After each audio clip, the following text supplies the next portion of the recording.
দর্শক, পাওনা টাকার দাবিতে আবারও কিন্তু বিক্ষোভ সমাবেশ এবং মানববন্ধন করছেন সম্মিলিত ইসলামী ব্যাংক ৫ ব্যাংকের গ্রাহকরা। এ বিষয়ে আমরা বিস্তারিত জানবো। আমাদের সাথে যুক্ত হচ্ছেন সহকর্মী মেজবা হাসান।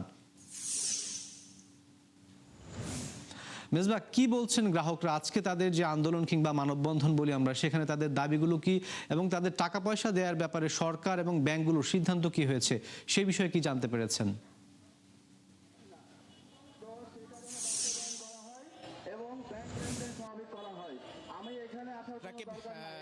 ইসলামী ব্যাংক সম্মিলিত ইসলামী ব্যাংকের যে গ্রাহকরা কিন্তু আজকে পূর্ব ঘোষণা দিয়েই কিন্তু আন্দোলনে নেমেছেন। তারা সকাল থেকে বাংলাদেশ ব্যাংকের সামনে অবস্থান করছিলেন এবং তাদের নির্দিষ্ট কয়েকটি দাবি, সেই দাবির প্রেক্ষিতে তারা বাংলাদেশ ব্যাংকের সামনে অবস্থান করেছেন এবং সেখান থেকে সচিবালয় টু লং মার্চ দিয়ে এখন এসে তারা প্রেস ক্লাবের সামনে সমাবেশ করছেন এবং প্রেস ক্লাবের সামনে সমাবেশের মধ্য দিয়ে তাদের কর্মচারী তাদের মোটা দাগের যে দাবি, তারা প্রথমত যে দাবিটা তুলেছেন যে হেয়ার কাট পলিসি, সেই হেয়ার কাট পলিসি অবিলম্বে বাতিল করে সরকারের পক্ষ থেকে অর্থ মন্ত্রণালয় থেকে একটা বিবৃতি এবং অর্থমন্ত্রীর এটা বিবৃতি দিতে হবে। একই সাথে তারা দাবি করেছেন যে সকল ধরনের লেনদেন স্বাভাবিক প্রক্রিয়ায় নিয়ে আসা এবং গ্রাহকদের অনেক টাকা এখন পর্যন্ত তারা টাকা উত্তোলন করতে পারছেন না, সেই অভিযোগ তারা করেছেন এবং সহজেই যেন সেই টাকা উত্তোলন করতে পারে, স্বাভাবিক লেনদেন প্রক্রিয়া যেন খুব দ্রুতই স্বাভাবিক হয়, সেই দাবি কিন্তু তারা জানিয়েছেন।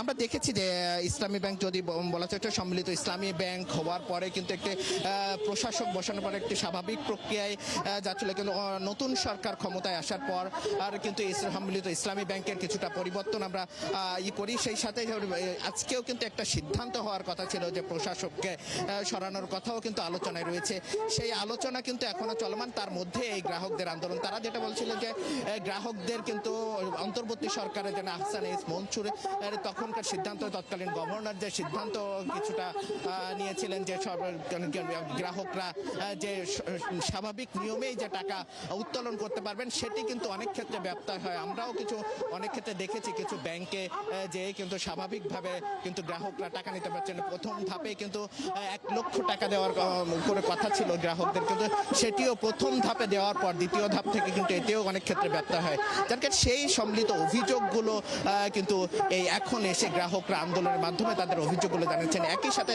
তারা বলছেন যে হেয়ার কাট পলিসি যে নতুন করে যে হেয়ার কাট পলিসি আছে, সেই হেয়ার কাট পলিসি থেকে তারা বের হতে চান এবং এটি সরকারের মাধ্যমে যে প্রজ্ঞাপন দিয়ে অর্থমন্ত্রীর মাধ্যমে যে প্রজ্ঞাপন হচ্ছে এবং সেটি অবিলম্বে বাতিল কিন্তু তারা দাবি করছেন। এবং আমরা এই ৫ সম্মিলিত ইসলামী ব্যাংকের গ্রাহকদের অনেক টাকা যেগুলো আটকে আছে, সেই টাকা যেন স্বাভাবিক প্রক্রিয়া লেনদেনের মাধ্যমে তারা যেন টাকা উত্তোলন করতে পারে, এই টাকা উত্তোলনের তারা দাবি জানিয়েছেন। এখন পর্যন্ত তারা এই লং মার্চ সচিবালয় অভিমুখে যে লং মার্চ ছিল, সেটি কিন্তু প্রেস ক্লাবের সামনে এসে সংক্ষিপ্ত সমাবেশ এখন চলছে। পরবর্তী কর্মসূচি আরও তারা দিবেন যে আসলে ভবিষ্যতে তারা কোন ধরনের দাবি নিয়ে এবং কোন ধরনের আলটিমেটাম দিবেন কিনা, সেই পরবর্তী কর্মসূচি দিলে কিন্তু আমরা পরবর্তী জানতে পারবো। রাকিব, এই ছিল সম্মিলিত ইসলামী ব্যাংকের ঋণের সব শেষ। মিসবা, আপনাকে ধন্যবাদ। দর্শক, সম্মিলিত ৫ ইসলামী ব্যাংকের গ্রাহকদের পাওনা টাকা আদায়ের দাবিতে চলা লং মার্চ থেকে যুক্ত হয়েছিলেন সহকর্মী মেজবা হাসান।